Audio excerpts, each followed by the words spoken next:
Yung hiling po ni Senator Bam Aquino na kung pwede ay, how do I phrase this, no? He was trying to convince his colleagues, no, that this is still a public trial and it demands probably being concise. It demands a little being expressed, being clear, I guess cut through the jargon. Yun ho ba'y posible, Attorney Reg?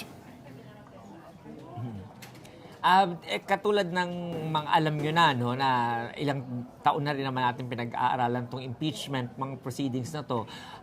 This is a sui generis proceeding. While it is a legal proceeding, it is also constitutional proceeding and a political proceeding. So, because of the very extraordinary nature of the proceedings, kailangan natin balansehin yung pangangailangan ng bawat aspeto. Kailangan natin balansehin na kailangan may mga legalities para yung karapatan ng nasasakdal, yung respondent, ay hindi naman mabaliwala. Kailangan natin din na isatisfy yung pangangailangan ng publiko na malaman yung mga nangyayari. So, kailangan din yung sinasabi ni Senator Judge Bam Aquino na medyo ibaba naman yung level ng pagtatanong na medyo maikli lang at huwag gaanong mahaba at tuloy-tuloy na parang parang sila na yung nagsasabi ng mga ebidensya doon sa floor. So, it's again, the presiding officer said it's a matter of style of how a person questions another. It's also a matter of kung ano yung pagkakaintindi nila. Minsan na maraming preliminaries bago itanong talaga yung dapat na tanong. So, mahirap kasing magbigay ng hard and fast rule tungkol doon sa mga dapat o hindi dapat na mga itanong or manner of asking questions. Because as you know, the senator judges have different backgrounds and hindi lahat abogado, hindi rin lahat bihasa sa batas. So kailangan pagbigyan medyo natin sila na makapagtanong sa paraan na medyo komportable sila. Kung mahaba yon, then let's basta hindi siya mag-over sa 2 minutes na binibigay, yun lang naman yung panuntunan na kailangan nilang sundin.